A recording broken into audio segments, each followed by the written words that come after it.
you guys, it's Vanessa and welcome back to my channel and welcome back to Vlogmas Day 4 and What's for Dinner, where I share with you some of the meals my blended family of 6 and I had throughout the week. It's time for it to reappear.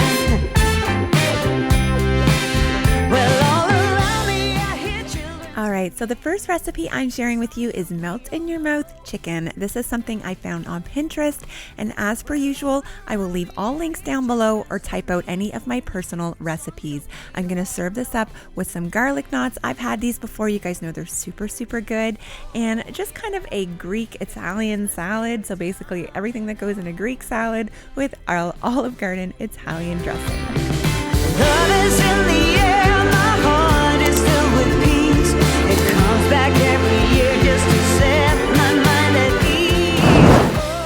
The first step here is to combine the mayo and all of the cheese and the seasonings. This is what we're going to spread onto our chicken breast. All it is basically half a cup of Parmesan cheese, 1 cup of mayo, a teaspoon of garlic powder, 1.5 teaspoons of seasoning salt. I'm just using Lowry's salt, and a half a teaspoon of pepper, and that's it, you guys. And I actually only made 3 chicken breasts, so I probably could have halved this.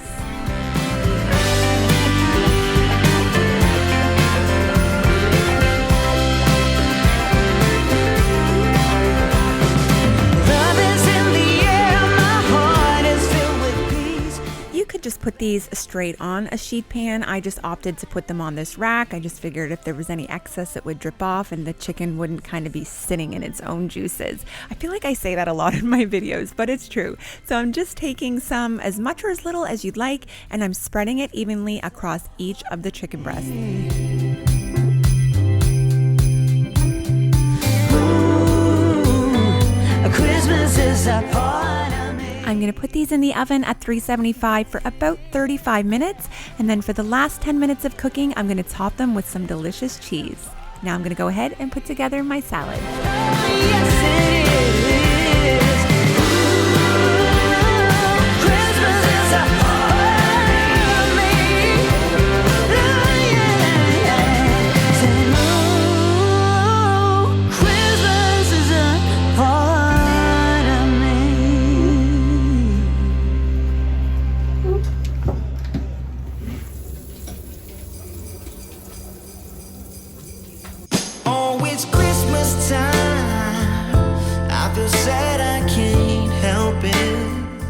There's nothing I love more than simplicity, and these garlic knots, you throw them in the oven, you toss them around, you cut it open, and you have delicious bread.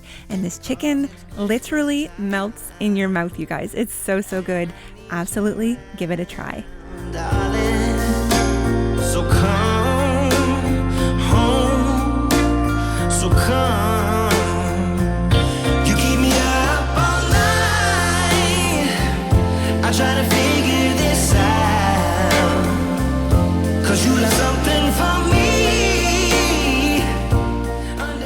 Leave a comment down below if you guys have made pasta in your Instant Pot or your Ninja Foodi or whatever pressure cooker you have. If you followed me for a while, you know I have a Ninja Foodi, but I'd say you can do this with an Instant Pot or a Foodi, do you. So I am making spaghetti start to finish in this pot, you guys. I am cooking up my ground beef with a little bit of salt and pepper, and then I'm going in with about a tablespoon or 2 of minced onion. It just saves me the step of chopping up an onion and cooking it up.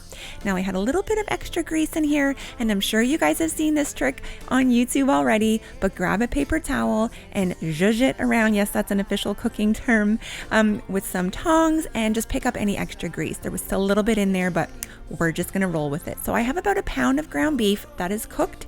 I am adding about a jar, well, I added a jar of pasta sauce, half a can of tomatoes. I'm going to leave all of the measurements down below because I'm sitting here looking at this and I'm not going to remember everything, but I will leave the exact measurements for you. The important part of this, you guys, is the spaghetti. If you were using penne or rotini or macaroni, you would stir it into the sauce. With spaghetti, don't be tempted to stir it. Break it in half and kind of layer it on top of each other, kind of like that game we used to play in the 90s. Does that sound familiar? No? And then I'm going to go ahead and fill that jar again with water and pour it right over top all of that spaghetti and not stir a thing. Then we're gonna go ahead and cook it on high pressure for 5 minutes with an immediate quick release. I try to figure this out. Why you left something for me, yeah, under the Christmas tree. Baby, come. All right, so what's the total cook time here, guys? We are looking at 10 minutes to build to pressure. It took 4.5 minutes to come down from that pressure and 5 minutes to cook it and maybe 4 minutes to brown up my ground beef. So less than 25 minutes, I have delicious spaghetti. And don't be discouraged when you take the lid off. You're gonna be like, it's so liquidy, but just take a look at how quick this is coming together as I stir it up. And I'm just telling you, when we make it like this, it's probably way tastier than any other way. And it's so stinking simple, you guys.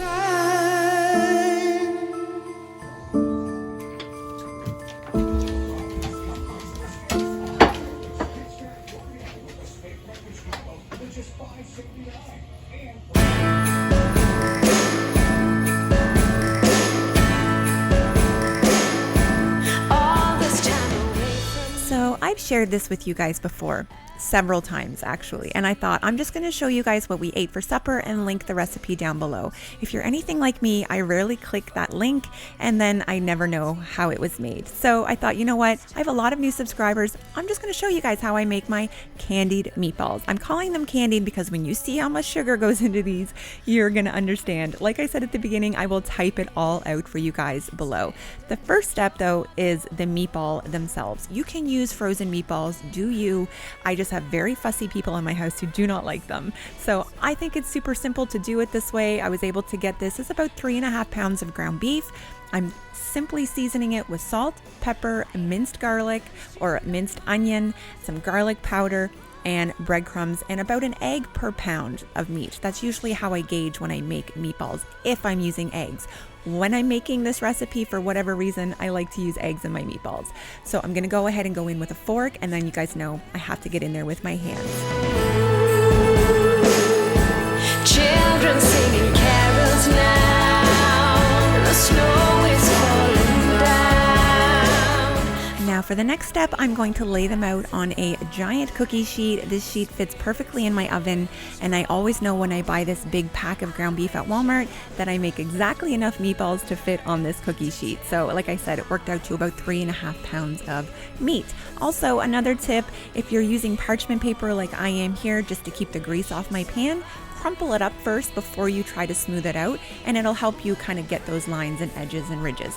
Anyway, I am using a cookie scoop here. It's kind of a medium-sized ice cream scoop, not quite a regular and not the tiny melon baller, but in between. You make as big or as little as you'd like, or use a teaspoon. You don't even need this. It just makes my life super simple. Like you see, I just banged out a ton of meatballs in no time. And then I just kind of take my hands and pinch them in the palm of my hand. If I took time to roll them like you see the first 6 I kind of did, I probably would take a lot longer. I just like to pinch them to firm them up and make sure they hold together when they're baking and when I put them in the sauce. So I bake these at about 425 for 20 minutes. It's okay if they're a little bit underdone because they're gonna cook in the sauce that we're about to make.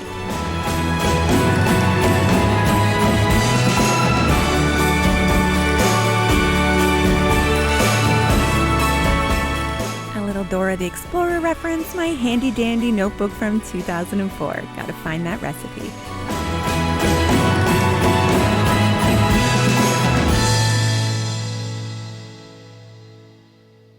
What child is this who lay to rest? I feel like I mean business when I pull out my Dutch oven. Do you guys? Because she's heavy and she's girthy and she is ready for these meatballs. And I think I described something as girthy last week and somebody said that was funny, and now I feel like it's my new favorite word. So welcome to girthy and every what's for dinner. Anyway, back to the meatball sauce. Brown sugar, ketchup, vinegar, water, dried mustard. You guys, I'm sorry, but there's so much sugar in these, so you could call them sweet and sour meatballs if you like. I call them candy meatballs because honestly, it is like eating pure sugar. But they're amazing. You know those potluck meatballs, I don't know, from the 90s and early 2000s, and they were always so good. it's those. Aunt Paula, you're amazing and I love you. And this is her recipe. And she's from Cape Breton. And let me tell you, a Cape Breton mama knows how to cook. So I'm going to go ahead and pull those meatballs out of the oven. And I'm just using kind of a skimmer here. I know I'm being lazy and I probably should have took the fat off, but what are you going to do? Fat's flavor. You guys know that. So I'm going to put them all into that sauce. I know it seems like a lot, but you're going to see that fills up super quick. Also, this is not a sauce that thickens. If you'd like to, you can thicken it at the end after they cook for a couple hours with some cornstarch and water if you create a slurry. Now, I'm going to stick these in the oven at 350 with the lid on, minimum 1 hour. I suggest 2 hours, 2 to 4, all afternoon. The longer, the better. They must think it's dry. Well, I put it on time. Are you serious? Oh, they're so strong.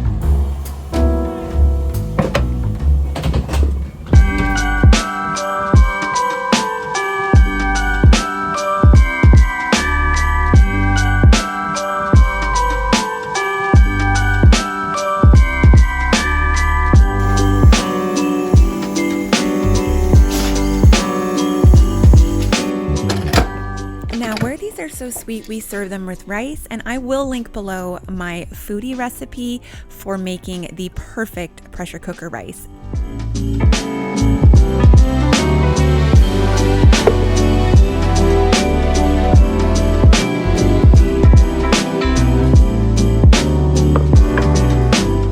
Now, if you've been around for a while, you know that we do cafeteria style. It's just how we eat in this house. Don't worry, we're still a loving family. And I'm just gonna go ahead and serve up these right on top of a beautiful pile of rice. And you guys, these are so good.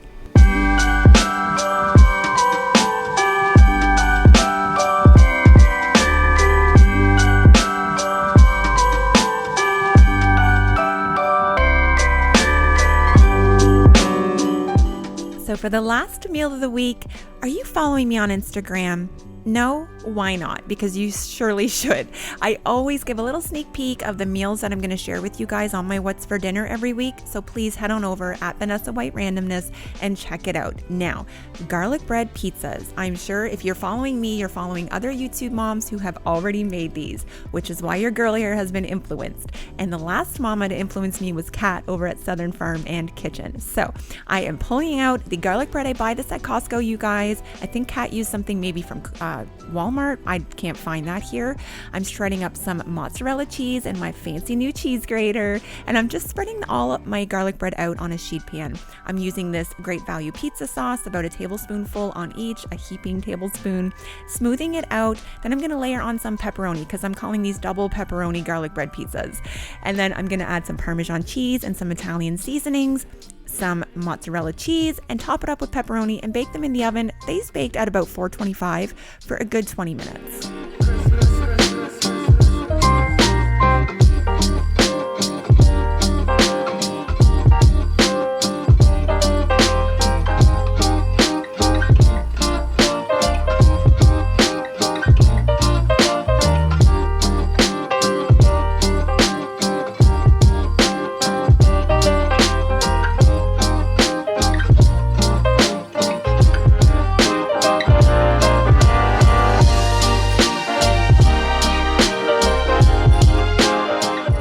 Now I decided to throw together a salad, but instead of throwing it all together, I just threw it in this casserole dish so everyone can kind of build their own.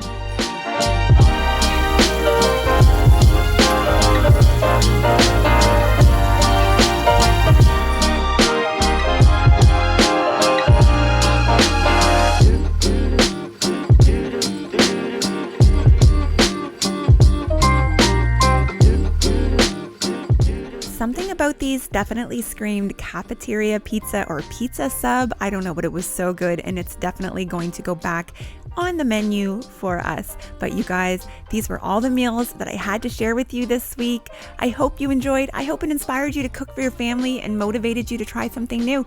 And that's it, guys. Happy Vlogmas, and I will see all of you in my next video. Take care.